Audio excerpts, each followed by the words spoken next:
G'day, my name is Israel Noko, CEO of NPI Governance Consulting. We are the first ISO 9001 accredited B advisory firm in the country, and we offer a range of services from B consulting all the way to enterprise development and support and fund management. I'm often asked the question, where do you find enterprise development beneficiary companies? Where are they? Where can you find companies that are growing? Well, my quick answer to that question is, the first place to find them is actually within your own supply chain. You're probably dealing with a number of different types of suppliers. Many of them are established, and many of them are emerging and small-sized businesses. Those are the guys that you really want to support, primarily because those are the guys you have more engagement with them from a supplier development perspective. And then I often get asked the question, well, how can I support my small and emerging businesses? Well, the first way you can support them effectively is actually to give them an opportunity to buy their goods and services from them. Most businesses today, what they really are looking for isn't just money, but is really access to markets, access to opportunities, not just as a once-off purchase, but as an ongoing purchase.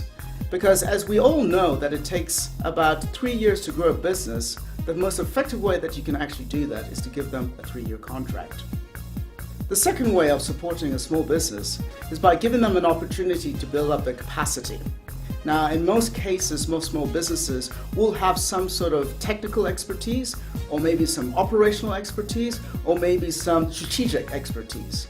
But the most strategic way that you can actually support a small business is to identify where are the key gaps in their business, and to focus on that gap over there and provide them with the necessary support that they actually are looking for. And the last and final way to support a small business is financially. Now, under the BEE Codes of Good Practice, companies can either make a contribution either financially or non-financially. And when we focus on financially, you can either support a company either by giving them a grant, which is effectively money up front with no expectation of a return, or you can give them a loan with an expectation of getting that money back after a period of time. But ultimately, the purpose of financial support isn't to help them with the day-to-day running of their business, but ultimately to help them with cash flow. In the end of the day, what will break or make a company is cash flow, and your financial contribution can certainly assist in that regard. The most effective thing that you can actually do with a small business is not to fall in love with them. The biggest mistake that a lot of big companies will do is when supporting or identifying a company is to fall in love with the first company that comes through their door. In many cases, they will probably not have a plan. They're probably just entrepreneurs that are just surviving because they don't actually have any work, and really what they really want is a job. But the first critical thing that when you are willing to support a small business is to find out whether or not they have a business plan. And to look at that businessman quite critically and ask them, does this company have any real opportunity of growing over the next 3 to 5 years? Does this company, actually meet, the certain criteria that the market is looking for over the next few years? Now, if you can find those types of companies, then you're probably on the route to finding a real gem. And those are the companies that South Africa needs to support, because this is where we're going to find jobs in the long term. Now, another way of actually supporting small business is looking at their technology and the use of technologies.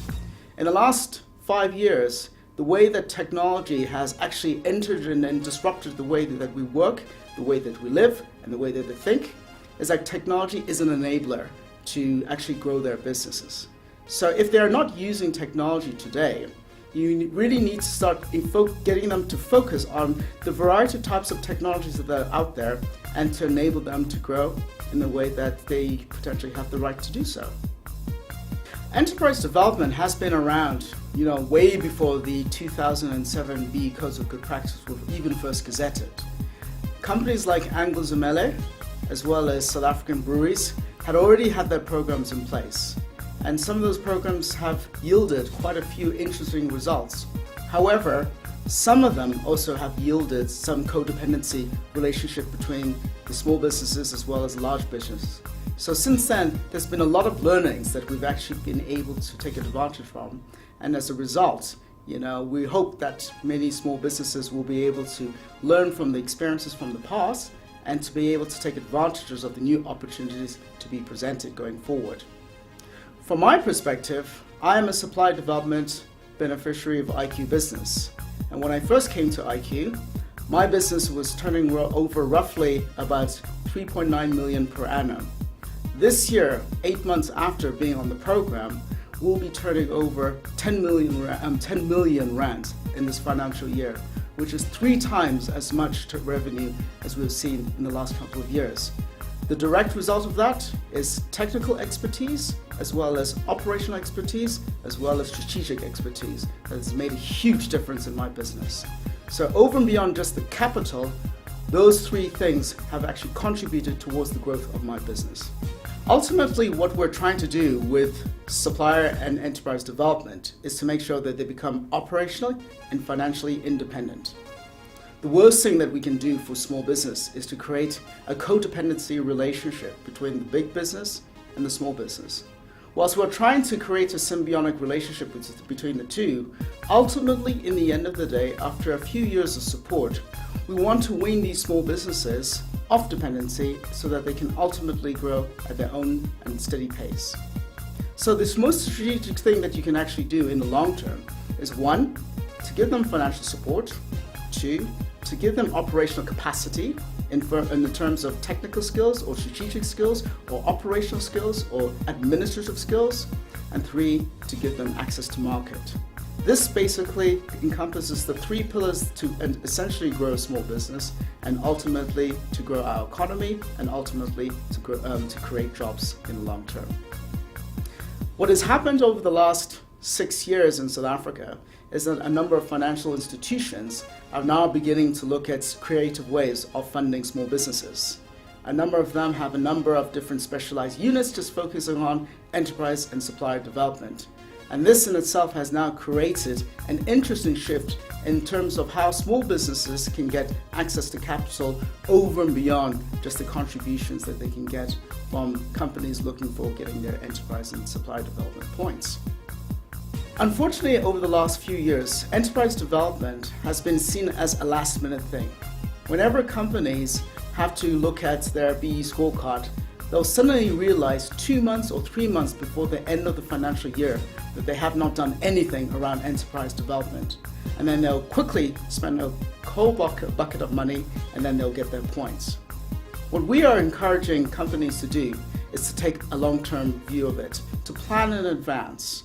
And therefore, when you're planning in advance, to see what is the symbiotic relationship between your beneficiary as well as your business objectives. And once you're able to create that symbiotic relationship between your two objectives, then in the long term, you'll be able to see a real return on investments over and beyond just getting your BE points.